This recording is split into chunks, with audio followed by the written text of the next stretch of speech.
Canto tercero. Come vedi, amore non me abbandona. Dante. El sol, más brillante al fin de su carrera, desaparece poco a poco detrás de las colinas de la Morea. No se le ve cubierto de nubes como en los climas del norte.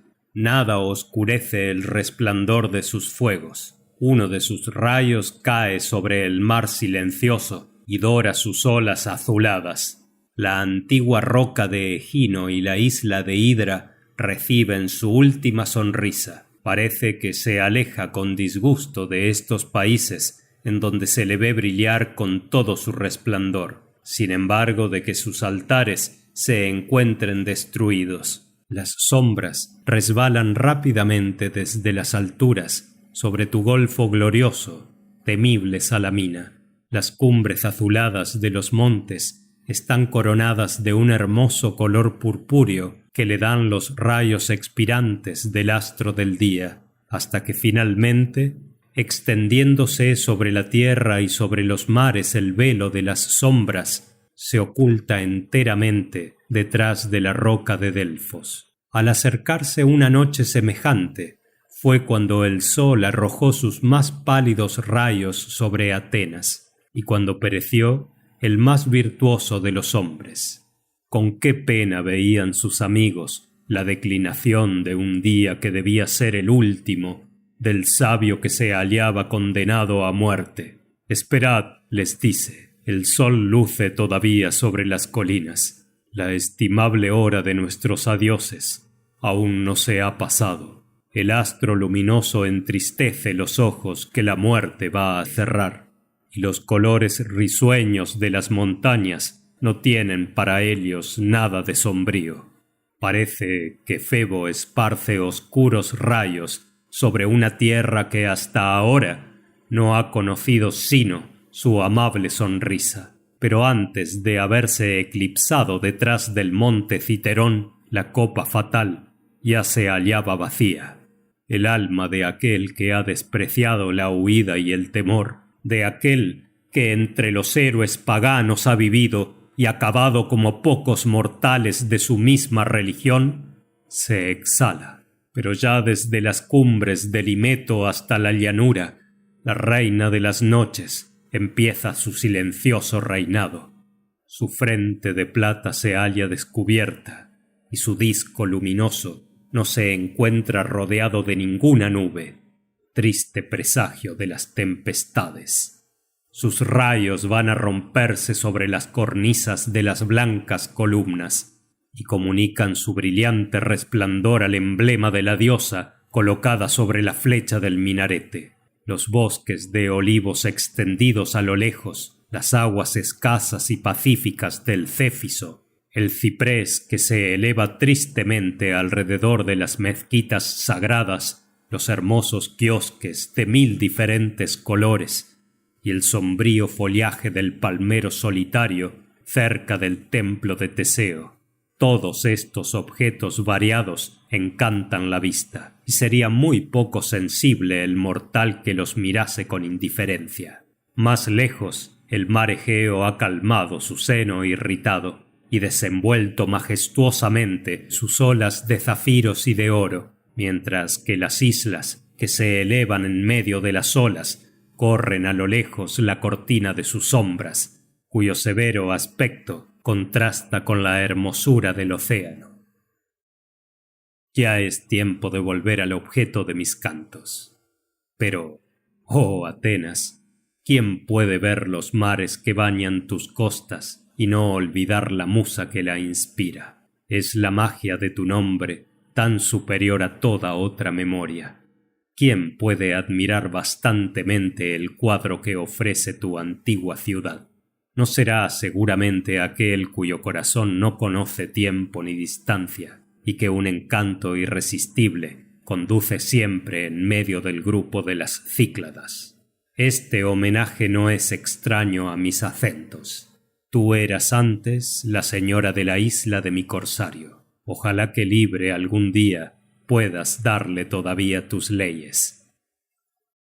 El sol ha desaparecido. Medora, sentada en la altura en donde se halla colocado el fanal, siente desfallecer su corazón, más melancólico que la noche. 3 días se habían pasado. Conrado, infiel a su promesa, no llega todavía. Nadie se presenta de su parte. El viento es favorable, aunque flojo, y ninguna señal de tormenta se había manifestado. El navío de Anselmo entra en la bahía. ¿Qué noticias trae? No ha encontrado a Conrado. Sin duda, si él hubiera esperado a este navío, su suerte sería muy diferente. La brisa de la noche empieza a soplar. Medora ha pasado el día observando todos los objetos que su esperanza le presentaba a lo lejos y que podían parecerle una vela. Al fin, su impaciencia la arrastra a las orillas del mar, en donde errante y desconsolada, sin hacer atención a la espuma de las olas que salta sobre sus vestidos y que le advierte que se aleje, se para y permanece sin reparar ni ver cosa alguna. Solo su corazón helado es el que experimenta las más tristes angustias. Esta inquietud prolongada le pinta su desgracia con tanta certeza que la vista de Conrado le hubiera costado la vida o la pérdida de su juicio. Finalmente llega una lancha medio destrozada. Los que conduce han encontrado inmediatamente a la que buscan. Algunos vienen heridos y todos parecen muy maltratados. ¿Cómo han podido escaparse? Apenas es dado explicarlo. Todo lo que pueden decir es que han huido. No atreviéndose a manifestarse, cada uno espera que su compañero sea el primero que refiera sus tristes conjeturas sobre la suerte de Conrado.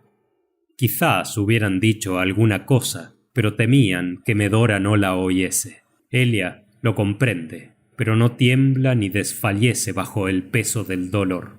En sus facciones delicadas, Medora ocultaba sentimientos llenos de fuerza que no demostraba hasta después de haber reunido toda su energía. Mientras que sobrevivía, la esperanza daba un libre curso a su ternura y a sus lágrimas, y cuando todo estaba perdido, su sensibilidad no moría, se hallaba dormida. Y de este sueño pasajero nacía una fuerza que le decía: pues que ya no tienes nada más que amar, tampoco tienes nada que temer. Esta fuerza era sobrenatural y semejante a la que resulta de un delirio cuando se experimenta una fiebre abrasadora. Vosotros calláis, decía, pero supuesto que no os pregunto cosa alguna, ¿por qué no os atrevéis a hablar ni respirar? Yo lo sé todo. Sin embargo, quisiera interrogaros. Mi boca casi lo rehúsa. Vamos, decid en pocas palabras. ¿Qué se ha hecho Conrado? Lo ignoramos, señora. Hemos tenido mucho trabajo para poder huir a fin de salvar nuestras vidas. Pero ved aquí un camarada que pretende asegurar que no ha muerto. Él lo ha visto herido, prisionero y vivo todavía. Medora no oye más que esto, y todos los pensamientos que hasta entonces había procurado apartar se le presentan a un mismo tiempo. Estas tristes palabras han oprimido su alma, titubea y cae casi sin vida. Las olas van a ampararse de un cuerpo que muy pronto reclamará otra sepultura. Las toscas manos de los que la rodean se apresuran a sostenerla, y sus ojos dejan escapar las lágrimas que exige la compasión. Riegan sus mejillas con la onda amarga, levantan a Medora, agitan el aire a su rededor para que vuelva a la vida, llaman a sus mujeres y dejan entre sus brazos a la que despedaza su corazón. Van a encontrar a Anselmo en la caverna con el fin de darle noticias de su momentánea y corta victoria.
En esta asamblea salvaje resuenan los gritos de cólera y de terror, de guerra y de venganza. Las palabras de paz y de huida nunca fueron pronunciadas, porque el espíritu de Conrado reinaba todavía entre sus compañeros y les impedía entregarse a la desesperación. Cualquiera que sea su suerte, muerto o vivo, los corazones que ha formado y que ha mandado juran libertarlo o vengarlo.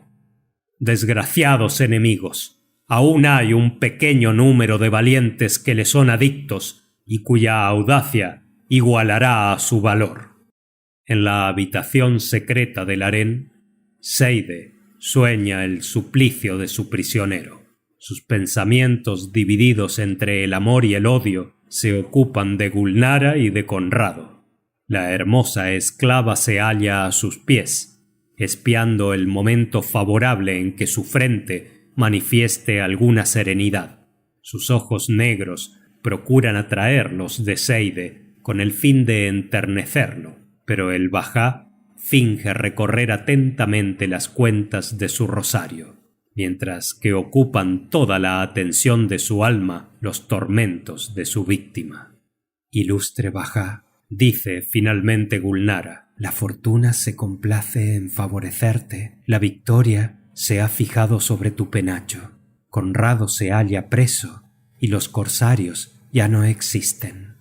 Tú has pronunciado su sentencia, él va a morir y merece la muerte, pero su suplicio es suficiente a tu odio, concediéndole un momento de libertad. ¿No sería más prudente recibir sus tesoros por premio de su rescate? Se ponderan sus inmensas riquezas. Quiera el cielo que tú seas su dueño.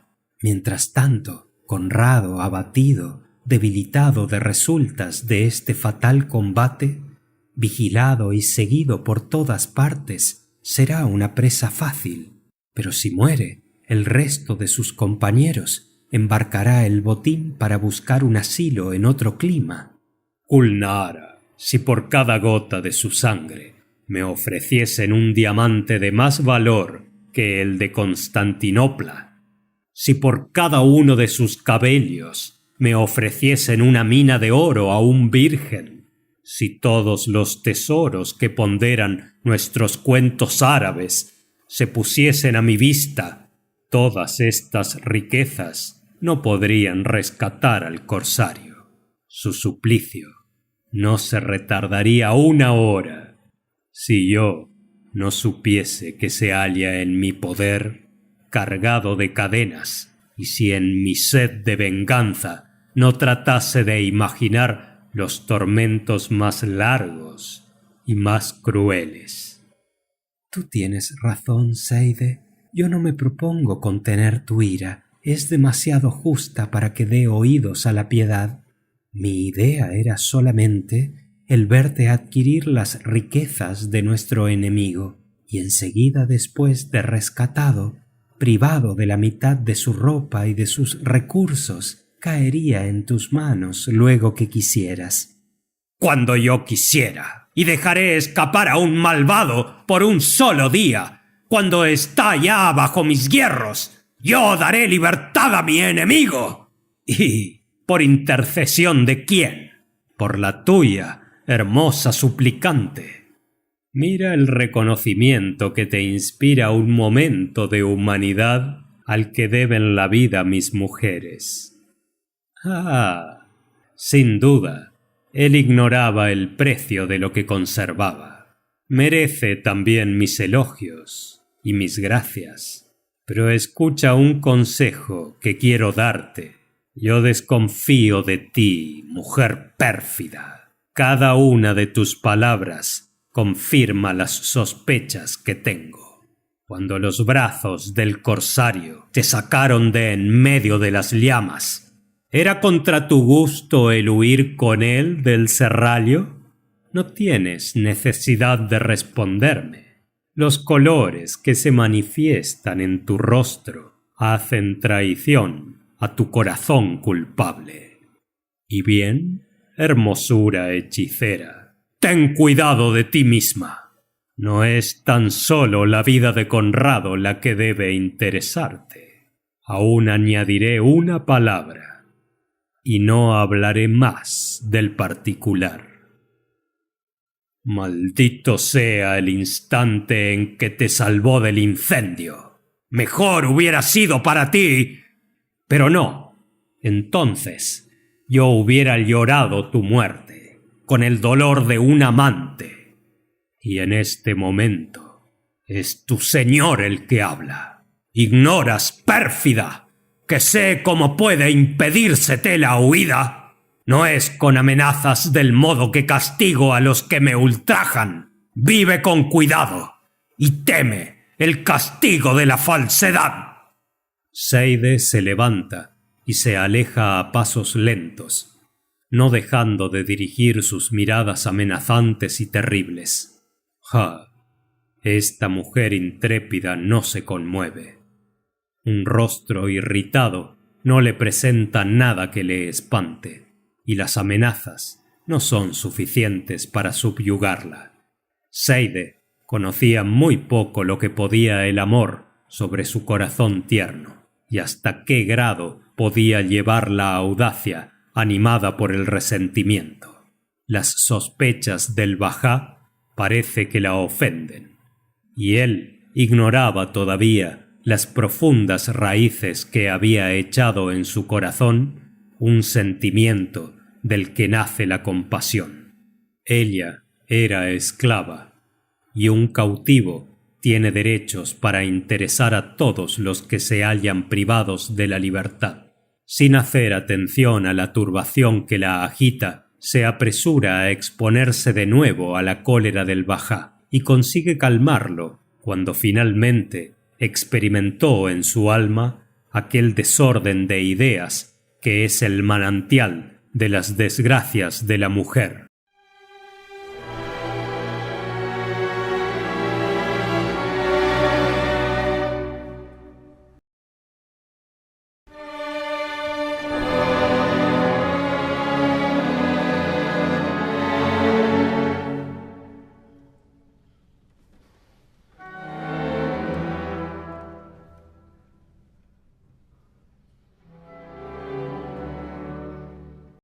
Mientras tanto, Conrado pasaba lentamente los días y las noches, viéndose siempre acosado de las mismas inquietudes. Si su alma no hubiera sabido dominar el terror, ¿cómo hubiera podido soportar las horas, divididas entre el temor y la incertidumbre, cuando a cada momento podía empezar para él un suplicio peor que la muerte?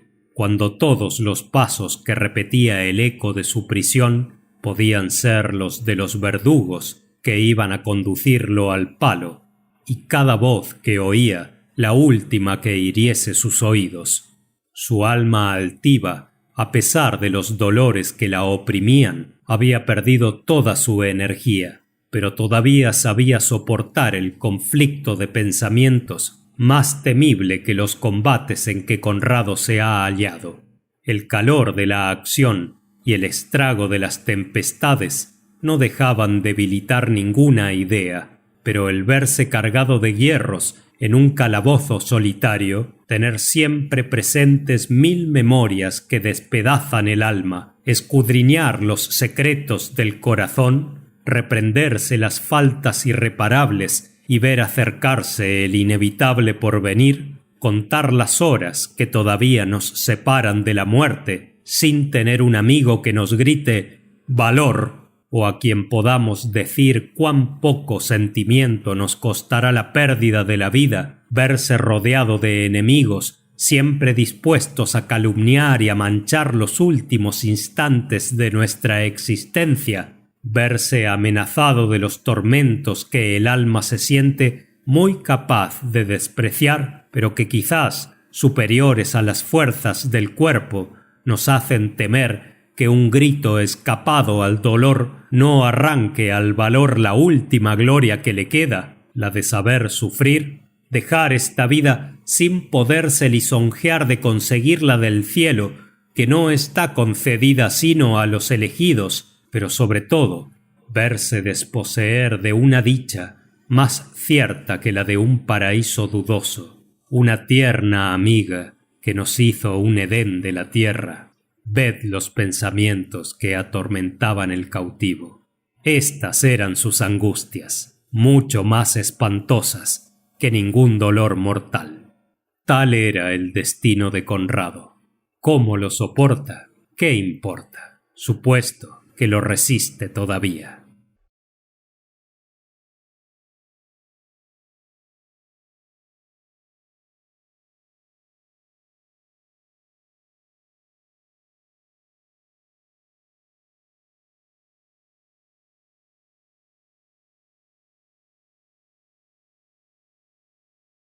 El primer día se pasa y Gulnara no parece. El segundo y el tercero también se han pasado y aún no ha vuelto. Pero lo que prometió supieran obtenerlo sus atractivos. Sin ella, Conrado no hubiera vuelto a ver lucir el sol. El cuarto día finaliza. Una tempestad viene a mezclar su horror con la obscuridad de la noche.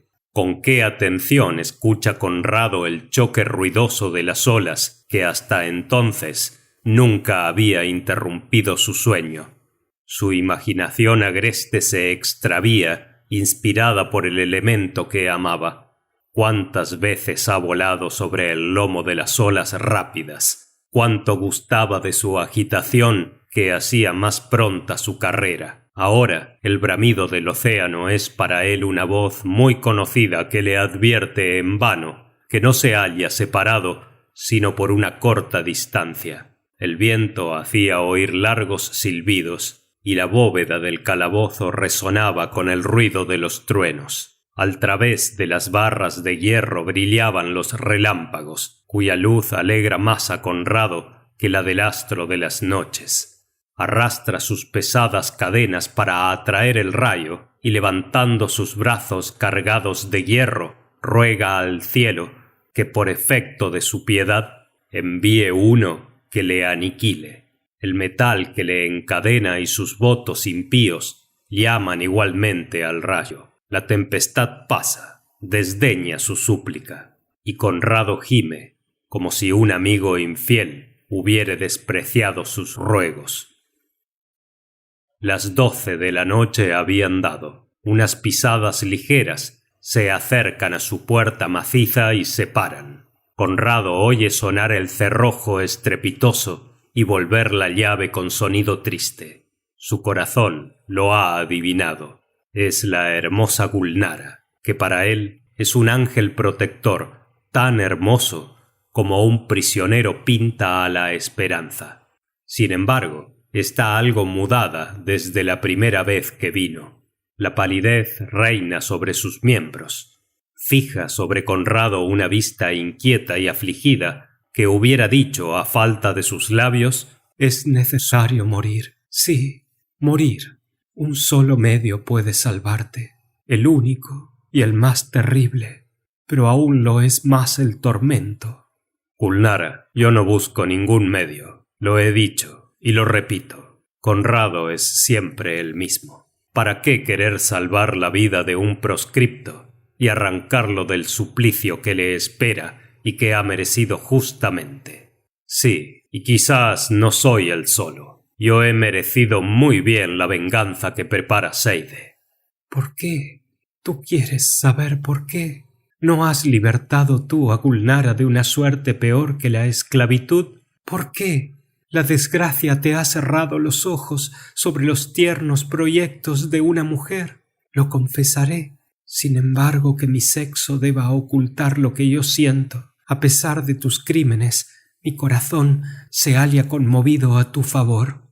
Tú me has inspirado el temor, el reconocimiento, la piedad, la rabia y el amor.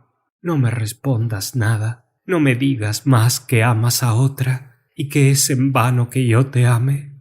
Quiero que me iguale en ternura como en hermosura, pero yo arrostro un peligro que la haría temblar. Su corazón es digno del tuyo. Ah, si yo fuese tu querida, no estarías aquí solo, esposa de un proscripto, porque te deja ir errante sin acompañarte sobre los mares. Qué cuidado la contiene en su isla. Pero dejemos este discurso. Sobre tu cabeza y sobre la mía, una espada cortante se halla suspendida por un solo hilo. ¿Tienes aún valor? ¿Quieres quedar libre? Recibe ese puñal. Ven y sígueme.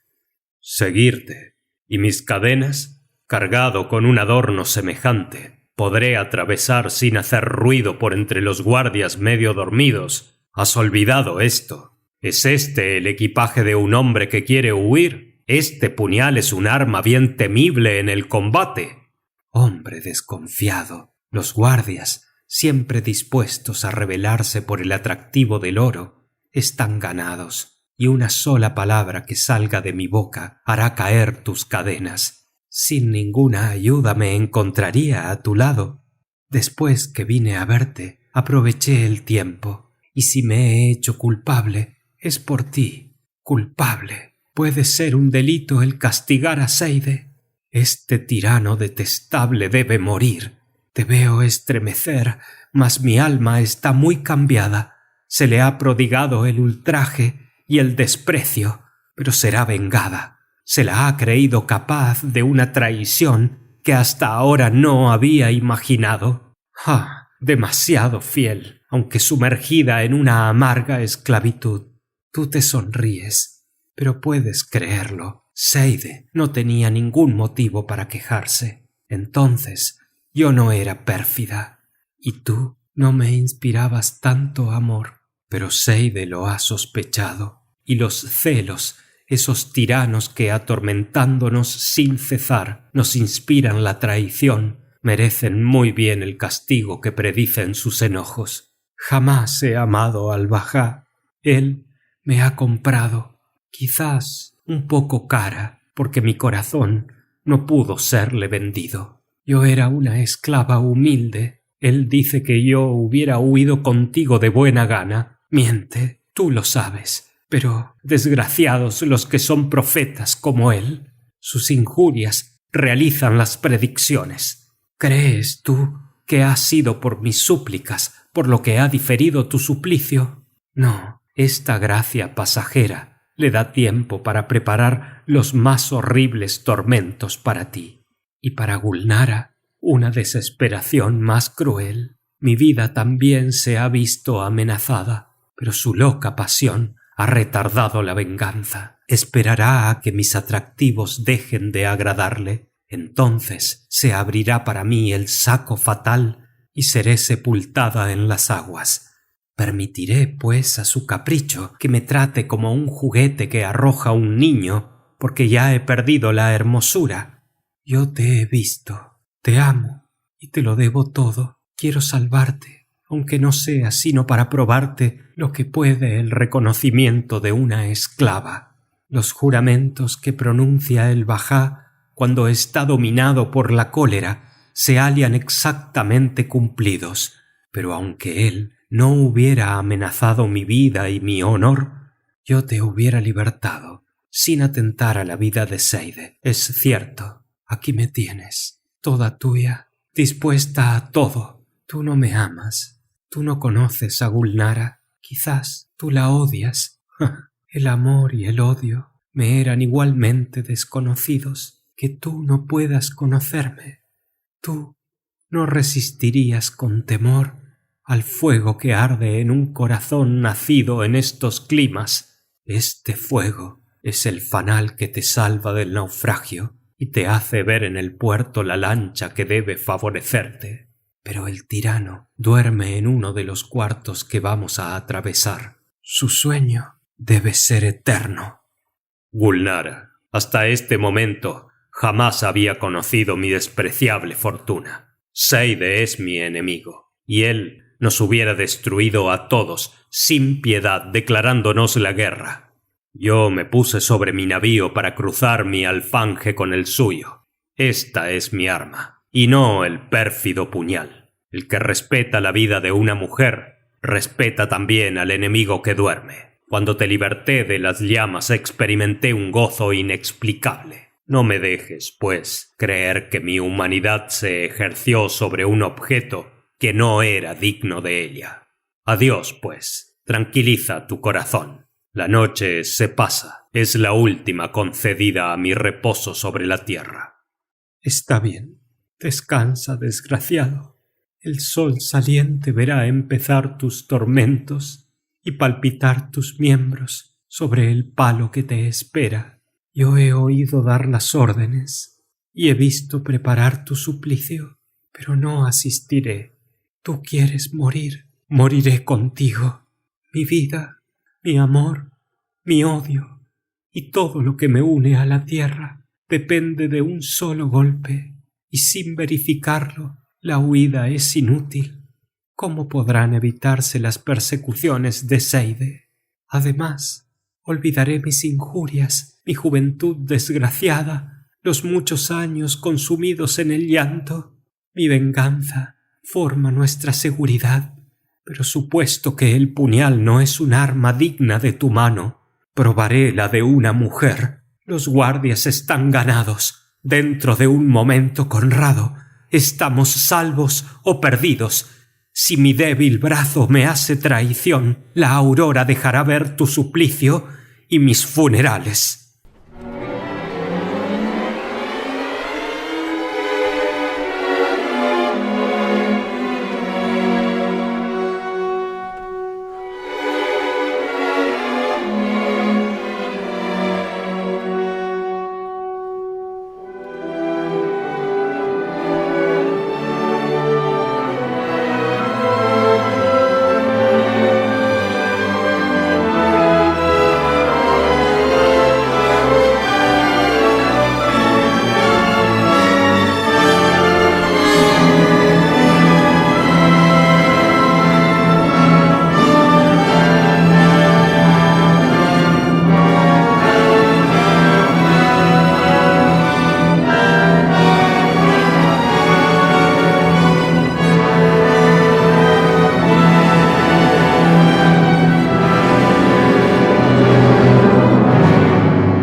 Después de estas palabras, vuelve la cabeza y desaparece antes que Conrado pueda responderla. Él la sigue con la vista admirada e inquieta, y recogiendo del mejor modo posible los eslabones de sus pesadas cadenas, a fin de hacer, para seguir los pasos de Gulnara, muy poco ruido, se arrastra bajo el supuesto que los cerrojos ya no se oponen a su evasión.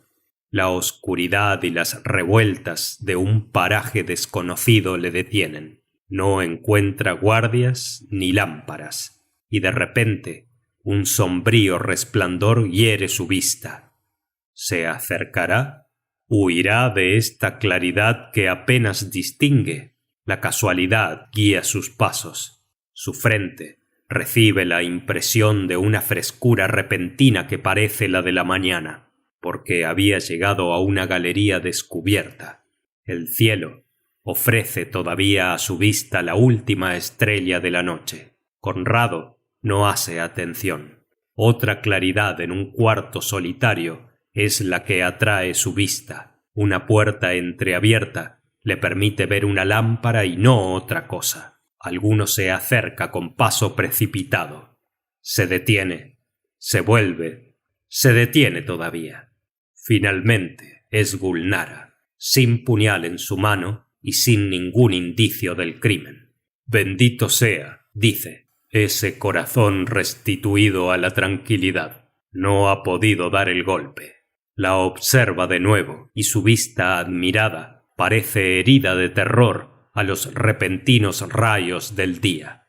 Hace un movimiento para poner sobre sus espaldas sus cabellos desordenados que cubrían todo su rostro y el alabastro de su garganta. Parece que ha salido de un momento de sueño, de duda o de terror.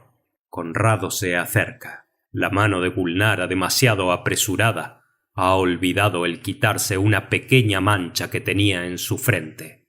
Conrado observa el color y adivina. Es un testigo muy débil, pero irrecusable del crimen. Es una gota de sangre. Conrado había visto los furores de un combate. Había conocido en la soledad de su calabozo lo espantoso que es para el culpable el esperar un cruel suplicio. Había sido criminal y había sido castigado. Sus brazos estaban todavía cargados con una cadena que podían soportar para siempre. Y bien, los combates, la pérdida de la libertad, los remordimientos, ninguna cosa de las que ha experimentado de más terrible ha podido hacerle temblar como aquella gota de sangre que le hiela de horror. Aquella gota de sangre ha sido suficiente para empañar todos los encantos de Gulnara.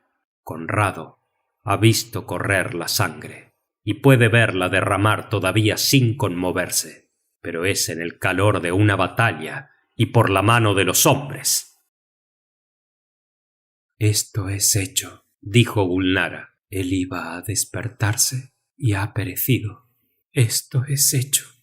¡Cuán caro me cuestas! Todo lo que puede decirse sería inútil en este momento. Huyamos.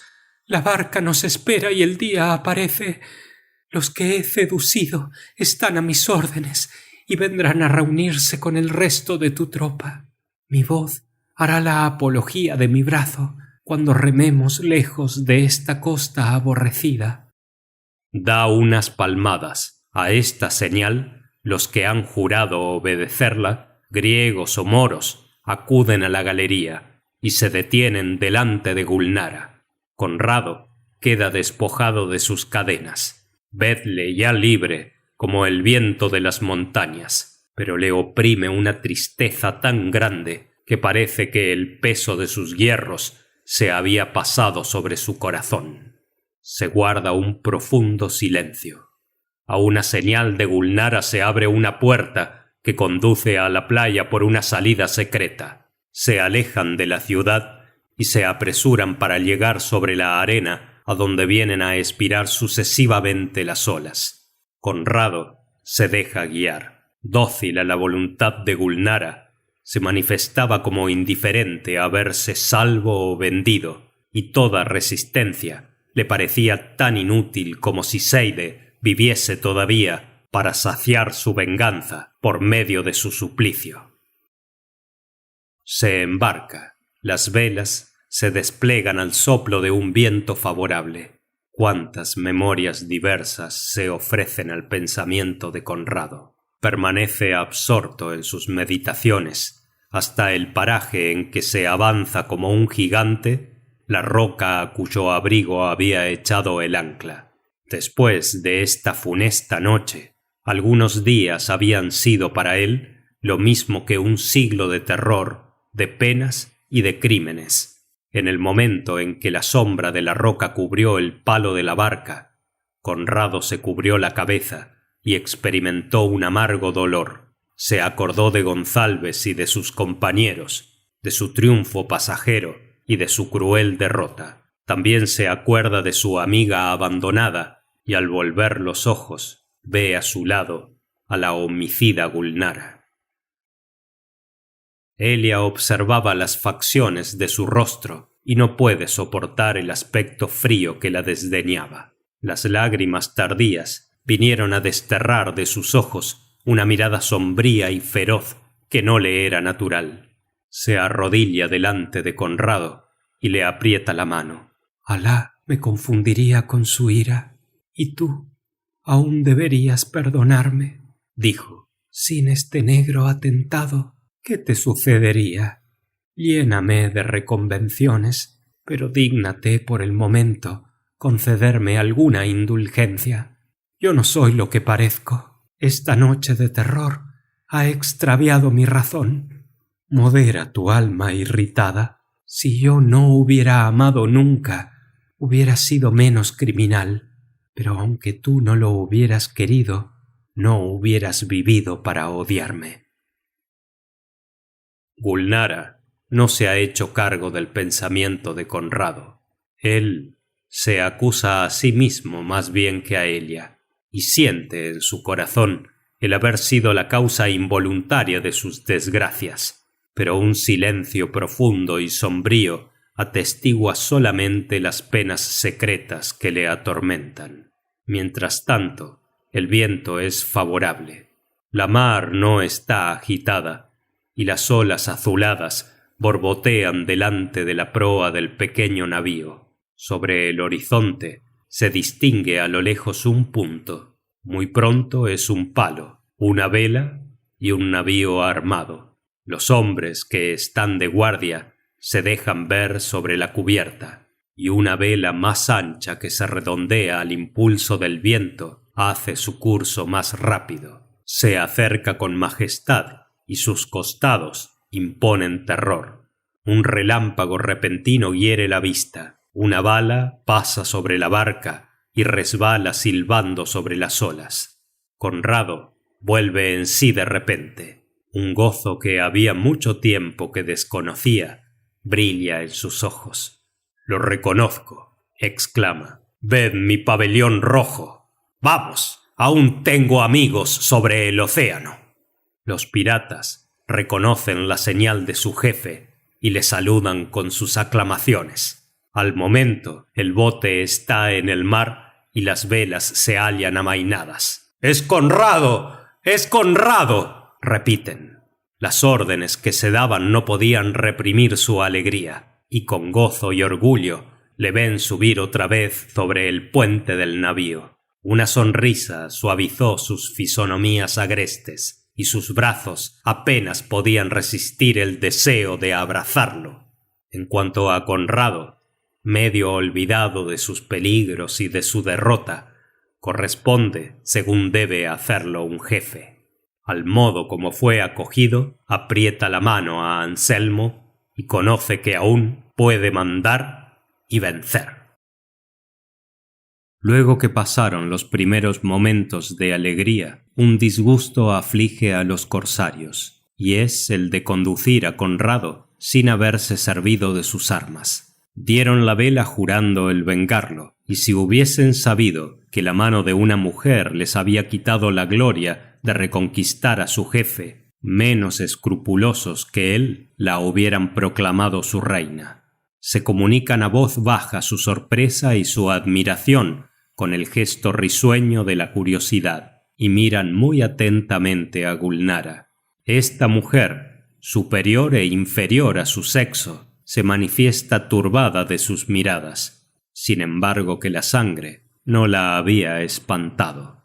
Dirige a Conrado una mirada débil y suplicante, baja después el velo y se mantiene a su lado, guardando silencio. Sus brazos se cruzan sobre un corazón que luego que Conrado se hallaba fuera de peligro, abandonaba todo lo demás a la suerte. A pesar del excesivo furor de que se vio dominada, igualmente capaz de un extremado amor que de un odio implacable, del crimen como de la virtud, solo se manifestó como una mujer después de haber cometido la más infame perfidia. Conrado lo advierte y experimenta a un mismo tiempo, le era posible hacer otra cosa, horror por su crimen y compasión por su desgracia. Torrentes de lágrimas no son suficientes para poder borrar lo que ha hecho. El cielo la castigará el día de su cólera, pero él no ignora que el puñal hirió para favorecerle, y que por él corrió la sangre, que debe su libertad a la culpable, y que ella le ha sacrificado todas las esperanzas de la tierra y del cielo. Se acerca esta hermosa esclava. Su mirada le hace bajar los ojos. Cuán mudada y humillada, débil y tímida la encuentra. El encarnado de sus mejillas se cambia a cada momento en una palidez mortal, y no queda de su vivo color sino una mancha de la sangre que hizo correr el puñal. Conrado coge su mano. Gulnara tiembla. Ya es demasiado tarde. Aprieta aquella mano tan suave al tacto del amor, tan terrible a las inspiraciones del odio. Tiembla. La suya ha perdido su fuerza y el acento de su voz se halla alterado. La llama. Gulnara. No responde. Querida Gulnara. Entonces levanta sus ojos, en los cuales se lee su respuesta, y se precipita entre sus brazos. Si Conrado le hubiese negado este asilo, su corazón hubiera sido demasiado grande o demasiado vil para pertenecer a un mortal. Puede ser que sin los presentimientos cuya voz le parece oír, la última virtud de Conrado se hubiera reunido a las otras. Pero hasta la misma Medora podía perdonar un beso que no exigía nada más de una mujer tan hermosa. El primero y el último que la fragilidad ocultó a la constancia sobre unos labios en los que el amor había exhalado el soplo más puro, sobre unos labios cuyos suspiros interrumpidos difundían el perfume que este dios acababa de refrescar con el movimiento de sus alas. Al rayar el alba, reconocen la isla de los corsarios. Las rocas parece que manifiestan su júbilo. Un murmullo alegre se deja oír en el puerto. Los galiardetes de las señales brillan sobre las alturas. Los botes nadan en la bahía. Los delfines los empujan, jugando al través de la espuma de las olas. Los pájaros marinos, con su voz discordante, los saludan con un graznido ronco y agudo, y su imaginación les hace ver cerca de los fuegos a los amigos que alimentan su claridad. ¿Quién puede hermosear mejor la dicha de una llegada que la risueña alegría de la esperanza en medio del océano? Entre los fuegos que brillan sobre la montaña y en la isla, Conrado busca la torre de Medora, pero era en vano. Todos reparan con sorpresa que era el solo punto que se notaba sumergido en la obscuridad. Siempre se había notado en aquel paraje una luz querida. Puede ser que esté cubierta y no apagada. Conrado se precipita en el primer bote y acusa en su impaciencia la lentitud de los remos. Que no tengan las alas rápidas del halcón para ir de un vuelo hasta la cumbre de la montaña. Los remeros descansan un momento. Conrado no puede esperar. Se arroja a las olas, concluye a nado la distancia que falta y trepa por la senda que le es tan conocida. Llega y se detiene a la puerta de la torre. Ningún ruido interrumpe el silencio que reina en aquel paraje. Las tinieblas lo rodean, llama con fuerza y nadie le responde.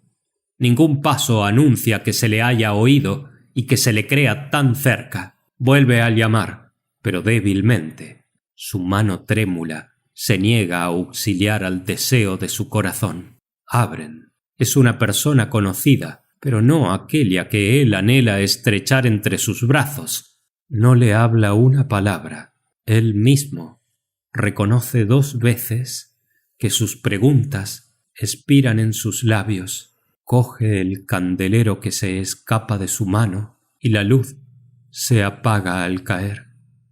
¿Esperará que vuelva a encenderse? Lo mismo era esperar la luz del día.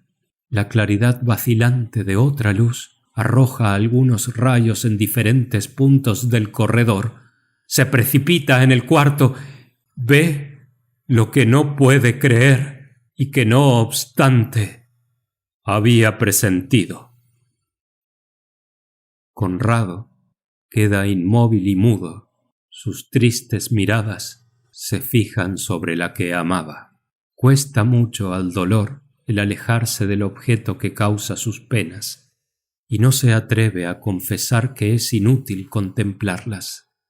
Medora había sido tan pacífica y tan hermosa que la muerte se presentaba en su persona bajo un aspecto más dulce.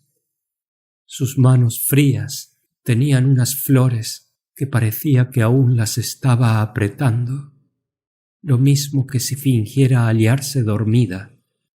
Le hubiera hecho dudar un momento si todavía era tiempo de derramar lágrimas. Sus grandes párpados, blancos como la nieve, que cubrían sus ojos, privados del fuego que los animaba. ¡Ah! ¿De qué modo la muerte imprime más particularmente su sello sobre los ojos? ¿Y cómo hace huir el alma de su trono de luz? Ya se observan empañados y hundidos estos círculos azulados, pero la frescura de los labios de Medora todavía se halla respetada. Parece que la sonrisa no los ha abandonado, sino por un momento. ¡Ay! El paño mortuorio, las trenzas colgantes de sus hermosos cabellos que antes se escapaban de las floridas guirnaldas que los coronaban para flotar a la voluntad de los céfiros, la palidez de sus mejillas, todo anuncia suficientemente que la sepultura la reclama. Ya no existe. ¿Qué hace Conrado contemplándola?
Conrado no tiene nada que preguntar. La primera mirada que ha dirigido sobre este cuerpo inanimado se lo ha dicho todo. Está muerta. ¿Qué importa el saber cómo? Esto es bastante. El amor de su juventud, la esperanza de un porvenir más dichoso, el manantial de sus más dulces deseos y de su más tierna solicitud. El solo ser viviente a quien no ha podido odiar. Todo le ha sido arrebatado. Él merece su suerte, pero no por esto le es menos amarga. El hombre virtuoso en sus desgracias se vuelve hacia las regiones de las que el crimen se halla desterrado para siempre. El orgulloso y el malo, que han fundado toda su dicha sobre los objetos perecederos y que no ven ningún dolor más allá del sepulcro, lo pierden todo cuando pierden lo que los une a la tierra. Quizás es poco, pero ¿quién puede resignarse a verse arrancar lo que hacía su única delicia? ¿Cuántas frentes estoicas y severas sirven de máscara a los corazones que han agotado todos los infortunios? Cuántos tristes pensamientos se encuentran disimulados, pero no perdidos, en la sonrisa de aquellos a quienes convendría más un exterior melancólico.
Los que son muy sensibles manifiestan mal el desorden de un corazón que padece y que busca ansiosamente un asilo que no encuentra de modo alguno. No hay palabras suficientes para pintar el estado secreto del alma. Los verdaderos dolores son su elocuencia, y los de Conrado han colmado la medida. Inmóvil de estupor, ha quedado tan débil que sus ojos enternecidos se llenan de lágrimas, lo mismo que los de un niño. Confesión de una desgracia irreparable. Nadie vio los lloros que inundaban sus mejillas, y delante de testigos quizás no hubieran corrido. Su mano los enjuga luego y se aleja con el corazón despedazado e inconsolable. El sol aparece. El día es oscuro para Conrado. La noche viene y sus tinieblas no le abandonarán jamás. No hay ningún punto más oscuro que el que extienden sobre los ojos las nubes del alma, y no hay ninguna ceguedad comparable a la del desgraciado que no se atreve a ver y que, huyendo hacia las sombras más espesas, no quiere admitir el socorro de una guía. El corazón de Conrado, formado para agradar, se había vuelto forzado a los crímenes.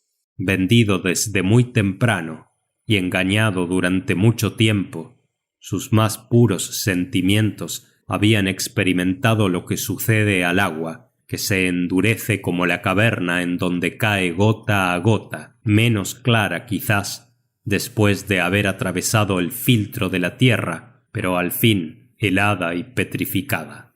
Viene luego el rayo a romper la roca ya minada por el soplo de las tempestades. El corazón de Conrado ha sido herido de un choque semejante. Una flor crecía al abrigo de esta roca escarpada, cuya sombra la había protegido hasta este instante. El mismo rayo ha aniquilado la roca y la lis. Esta hermosa planta no ha dejado una hoja para atestiguar sus desgracias. Todas se han marchitado y consumido, y los restos de su frío protector se encuentran esparcidos sobre una playa árida. La aurora había aparecido. Son muy pocos los compañeros de Conrado que se atreven a interrumpir su soledad. Anselmo se decide finalmente a penetrar en su torre. No se le encuentra allí, ni tampoco sobre la playa. Se alarman todos. Se recorre toda la isla antes de la noche. La mañana siguiente ofrece nuevas pesquisas. Su nombre cansa a los ecos. Es inútil visitar las montañas, las grutas, las cuevas y los valles. Sobre la playa se encuentra rota la cadena de una barca. La esperanza renace. Se siguen las huellas del mar. Todo es inútil. Y los días se suceden unos a otros. Conrado no vuelve. Ya no volverá más. Ninguna noticia, ningún indicio que dé a conocer su suerte, ni que pruebe si existe todavía, o si la sepultura ha dado fin a su desesperación. Sus compañeros lo lloraron mucho tiempo. Ellos solos podían llorarlo. Un hermoso monumento se consagró a las cenizas de su amiga, pero con respecto a él, ni una sola lápida atestiguó su muerte o la continuación de una vida que se ignoraba. Conrado dejó a los tiempos venideros la memoria de un corsario que tuvo una virtud en medio de 1000 crímenes.